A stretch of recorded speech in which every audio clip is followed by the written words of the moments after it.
I think one of the biggest reasons our life feels boring is because we've been told that everything we have to do has to have a point. Reading has to be a yearly goal. Exercise has to be a transformation. Makeup becomes looking presentable. Coffee is learning a skill. Travel becomes creating content. And even rest is something that we do so that we can rejuvenate and then be more productive. I feel like for so long I was chasing this exciting life because then I would finally feel happy and fulfilled and like I was enough because I was doing all of the right things that qualify for you living a happy, cool, interesting life. But I think that the focus is more so on making sure I'm doing all of the right things so that my life is exciting and stop needing every enjoyable thing in my life to justify its existence. Every month, all month long, you guys send me your confessions so that we can normalize them, reframe them, and make a little bit more sense out of them so we can live a nicer, more fulfilled, good feeling life.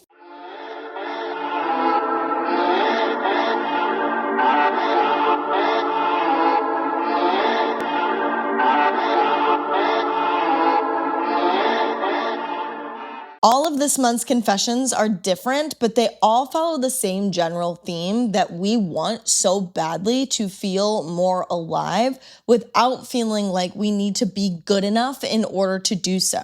We don't want to keep feeling like all of these things that we need to do or supposed to do in order to qualify us to say that we live a good, interesting life is something that is being crossed off of a checklist. Like it almost feels like chores that you have to complete. And unless you get all of these things done, then your life doesn't have the meaning that it should have. I'm going to start us off with a more positive one. And it comes from, I don't have favorites. I love you all, but from one of my favorite Wellish besties. I love her so much. We chat all the time in the comments and she's incredible. And so I had to share her incredible insight because it blew my mind when I was talking about creativity, all of the things that I don't think of that are also expressing yourself through creativity. So she says, I love to do makeup. And even though I'm not going anywhere, I love to do it just because. I'm still going to explore new coffee shops other than Starbucks. I want to learn to make coffee, not like in a way where I want to be top-notch barista,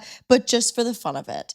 And I just think it's so sweet and so incredible. Of course, makeup. I don't know why that thought didn't even cross my mind when we think about artistry, but being able to sit there and play with it, but not have to meet these expectations of all of the A, makeup artists that we see online, and B, the Instagram baddie sort of a vibe that unless you, or even like the people that are really good at like the costume makeup, it feels that unless you can do it in that top-notch way, that you shouldn't be doing it at all. But that's not the case. And the only way that you do get better is by playing around with the makeup. So really, it's a great option for creative ways to express yourself and express yourself totally because it allows you to enhance your natural beauty. It allows you to get familiar with your face and get to know yourself better and what you like and what you don't like and what looks good on you and what doesn't. So I think that's a great one. And then the other one,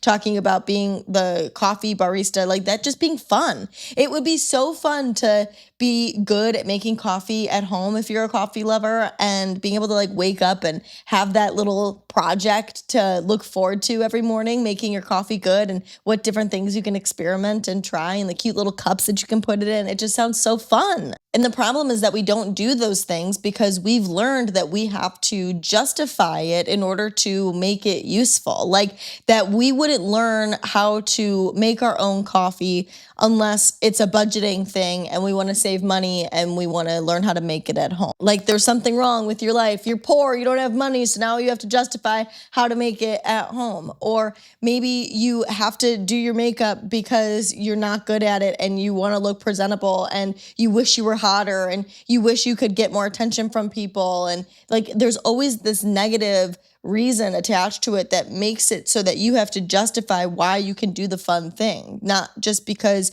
you exist and like think it's fun and want to do it and don't think that there's anything wrong with your life. You just, want to do that.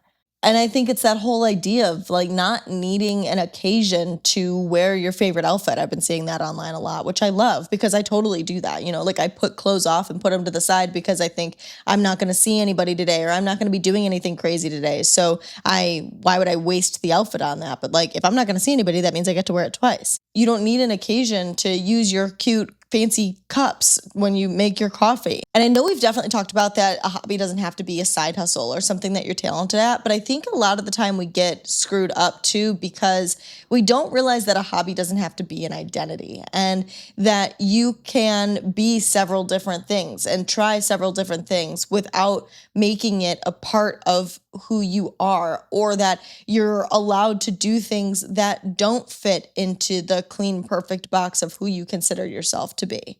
And honestly, I think that's what makes people more cool and exciting, which is the thing that we were going for at the beginning of this originally, trying to make our life more cool and exciting, is when you are more of a dynamic person, that you can love rock climbing and motorcycles, but you also really love gardening and coloring. It's cool when you have multiple facets to you, that you can express yourself through so many different things, and that you don't require yourself to fit in a specific box, that you allow yourself to go out into the world and experience things because you are ever evolving and there isn't a specific definition to who you are, and that who you are can change every moment of every day as you learn and perceive new things.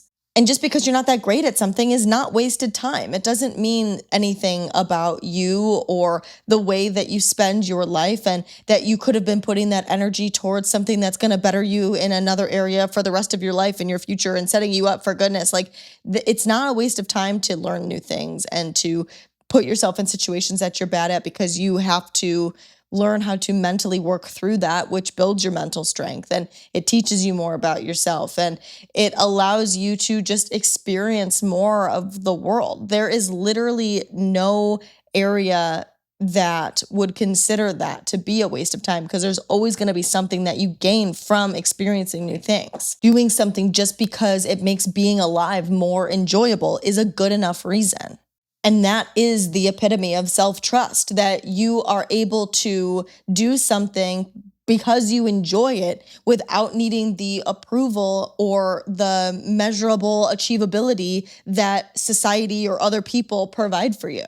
The next confession comes in the form of a question. This listener said, but how do I get more adventure? Which is funny because at first it seems kind of like, what do you mean? Like you can go out and do more things, but it's not always feasible. And sometimes it really does feel like a form of what writers call writer's block, that you don't know what to do. And then the next thing you know, you're on Pinterest trying to look through lists, but all of those lists suck. And then you end up just doing the same thing that you always do because it's just way too much effort and just way out of your capacity and knowledge and skill level to accomplish any of these adventurous things. A lot of the time too, I think we find ourselves looking toward these like really crazy wild people that are bungee jumping and living in vans and traveling across the country and quitting their job. And it makes it feel really unattainable and out of reach for us, that again, we end up sitting there and not doing anything at all. So I want to talk about what kind of things qualify, quote unquote, as adventure, because I guarantee you it is not as crazy or complicated as you're making it. I'm going to give you simple ways to create it using a simple formula. Choose one unfamiliar thing within your familiar life. Next time you go out to eat, order something that you have never tried. Next time you go on a walk, take a different route. Visit a coffee shop in a neighborhood that you don't normally go to.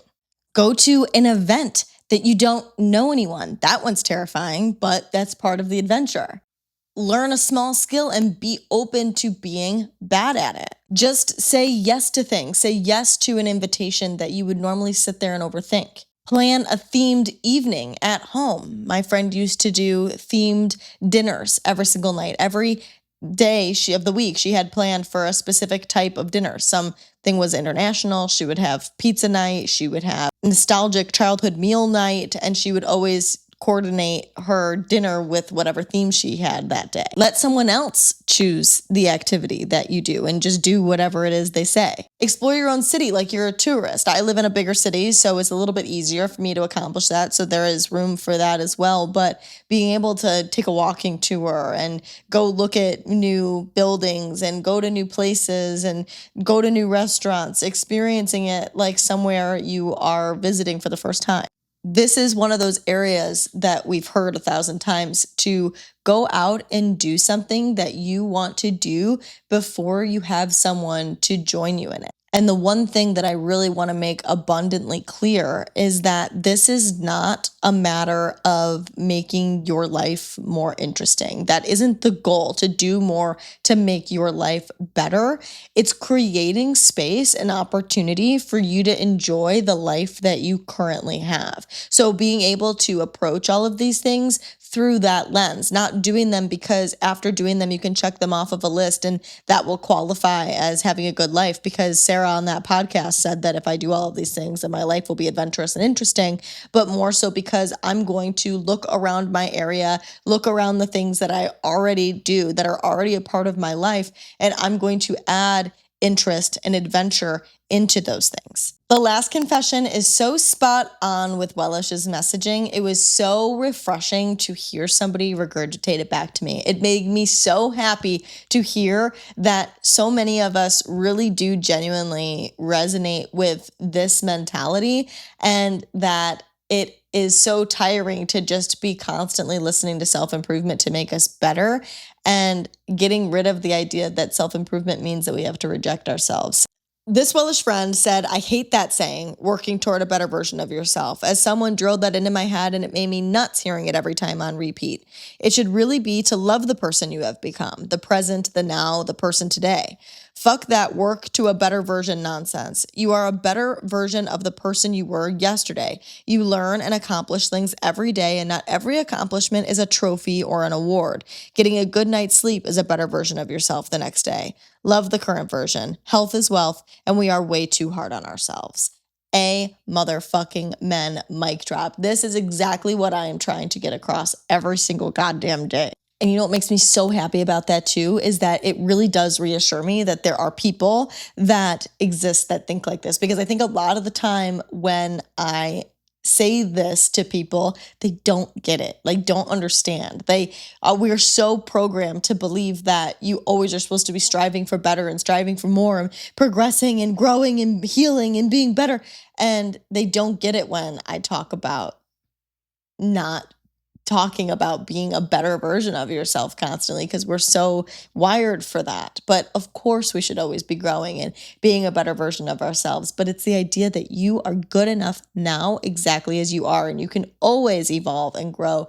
But having the ability to accept who you are today is what will make you so much more powerful and actually feel like all of the growth and healing you're doing is paying off. The language of saying better version automatically makes the vibe that who you are now, this current self, is not satisfactory. And growth really does feel very different when it comes from a place of self-love compared to self-hate and curiosity over disapproval of who you are. It is possible to change something without making the person that you are today the enemy. Because all you're doing when you do that is abandoning yourself, and you're not going to get anywhere through self-abandonment. You don't have to abandon the person that you are today in order to create your future life and your future self. Don't you want to take her with you? She's been fucking trucking you through this whole time. You're going to make her go through all of this hardship and then leave her in the dust to experience this better life? She deserves to go to that better life too. So take her with you. Have compassion, be on your own side, be a teammate with yourself and say, you and I, we're going to figure this thing out. I love you so much. We are so incredible and so cool and so capable that we're going to have whatever the fuck we want to have. Every single day doesn't have to prove your progress, prove that you're enough, prove that you're improving, proving that you're growing, proving that you're healing, proving that your life is exciting.